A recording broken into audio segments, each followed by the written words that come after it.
Hey everybody, how's it going? So here's your quick fishing report for July 7th. It's a Sunday.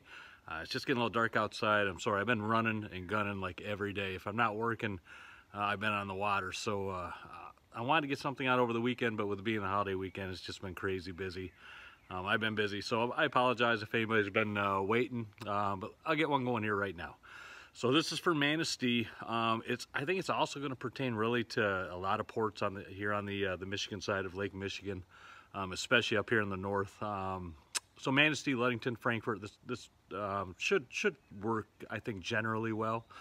And as always, these reports are brought to you by Dreamweaver Lures. Check them out at dreamweaverlures.com.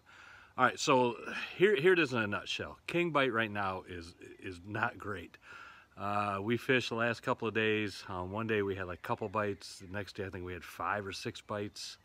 Lost one really nice one on one trip, but the lake this morning flipped over. It was just starting to set up where we're starting to get a really pretty decent temp breakdown at about 50 to 60 feet. And now the north wind came, blew all that cold water down. So now it's cold again, really from top to bottom. So the kings are scattered again. So what that tells me though, fish some of the shallow areas. Pierhead fishing could be good.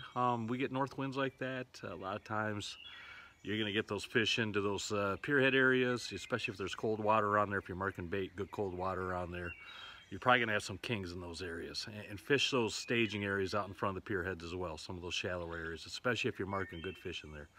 So that's kind of what I mean by it. It's probably going to pertain to a lot of these ports around here, because with the water being cold really now in these areas, you know, it's hard to predict where those kings are going to show up at. So yeah, try the pierheads, check the pierheads out. That would be my, if I was going tomorrow morning, I wish I was, but I'm not.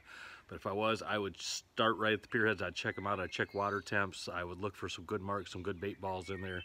And if I had all the above, I would be dropping some lures down right there. So another thing I'll tell you, the bait that we've been taking out of the fish on the last few days have been huge. The alewives are just giant, like 4 or 5 inch alewives. So we've been sticking really to a lot of the bigger mag spoons. A couple spoons have been that did work. I can't say they've been working great because nothing's been working great. But a couple spoons that did work were the Moonshine blue and green flounder pounder mags. The green RV flounder pounder mag spoon yesterday took 4 or 5 rips. That was by far our best spoon. Also, the raspberry carbon moonshine has been taking a few rips, and the Dreamweaver, the brand new Rasta Goose in super slim, has been working. And I'm not telling you, we didn't run it, but I talked to a bunch of other boats, and that seems to be, for some reason, that spoon is just going right now. So I know we're out of it at the shop. We don't have it in right now. It flew out the door. Hopefully we're going to get restocked here this week, and hopefully we'll be able to get a bunch more in. But check out that Rasta Goose. Like I said, the Dreamweaver blue and green flounder pounders, the raspberry carbon.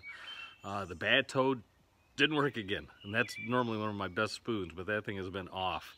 There was one other spoon I'm trying to come up with real quick. Oh, mixed veggies. Took a few fish also. So Dreamweaver mixed veggie also took some nice fish. Okay, so that's it in a nutshell on kings. I wish there was something more I could tell you, something more hopeful. But man, it is what it is. You know, I heard that Wisconsin, that way, is doing really good. Hey, kudos for them. I hope they're over there just having a great season. I'm not jealous in any way. Hopefully we'll get the fish back over this way. Also, trout fishing has been really good. In the last couple trips, we picked up anywhere from 15, 16, 17 trout a trip. Limited out pretty quick with most of the trips on the trout. Up again by Onekama, up in the 22s, up all the way into the 27s has been pretty good for trout. Again, 80 to 100 foot of water has been the best. And again, Dreamweaver double chrome spin doctors, 8 inch. And the double, I gotta think what the name of that is. It's a, I'm sorry, it's eluding me right now. It is it's a UV crush, I know, and that has green dots on it. I'm sorry, I'm drawing a blank on the name. Well, that thing was going really good too. So, but the double chrome spin doctors, 8 inch, are always lights out. So run those. Dreamweaver whirligigs. The blues have been taking still the bigger fish. But the greens, then the green dots, the white with the green dots has also been working very well. So check those out. If you can't get the kings going, hey, run up to Onekama if you're in this area, and fish for the trout. They're there. And I know down at the bathhouse, well, actually, last report I heard was north of the point, like a mile or two north of the point, Big Point down by Ludington. They were getting trout also in the shallower water. And I don't have anything specific on that. I like to talk to George Freeman sometimes. He runs Freeman charter or freestyle charters down in Ludington. Great captain, great fisherman. But he does have a website, freestylecharters.com, I believe it is, and he runs a really good fishing report on there. I haven't looked at it, but somebody said that he had put on his report that there was trout being, or a good trout bite just a little north of Ludington. So check that out. George puts a pretty good updated fishing report on there. So yeah, hopefully that'll help you guys out as well. But as always, please leave a comment below with your area. Help the people out. It's getting darker out by the minute. Sorry. But leave a comment below with your area and give us a fishing report for your area so people can come on here, check it out, and get some updated intel and get out there and catch some fish. So please like, subscribe, comment, all those things if you feel like it. If you don't, hey, I get that too, but we do appreciate it. And if you subscribe and turn on the notification bell, you'll get my weekly reports, and hopefully it'll help you out a little bit. So that's it. Again, I haven't forgotten about the shout outs to the new subscribers. I think I'm just going to make a totally separate video with a bunch of new subscribers' names on there. Maybe just make that I think I will just do a singular standalone video, because I like doing that. I like going on and I like checking out new subscribers, and I like checking out their channels, and some of them got pretty cool stuff.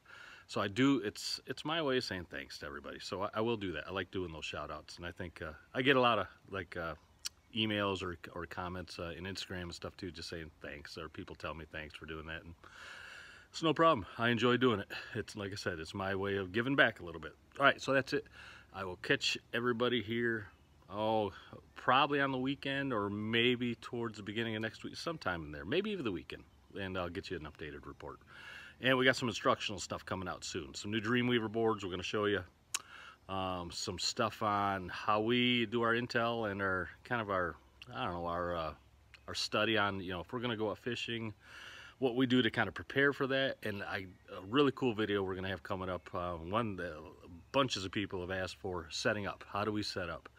We're going to go through step by step exactly what rod I put, you know, whether it be a fun fishing day, a charter, a tournament day, exactly how I set out my rods, and how Jim sets out his rods, the exact order we put them in, how we deploy them, and we'll go through all that, and how to avoid a bunch of tangles, especially if you've never run high and low divers. We'll cover all that. It should really it should help you out. So that's it. Thanks again for watching. We'll see you guys next time.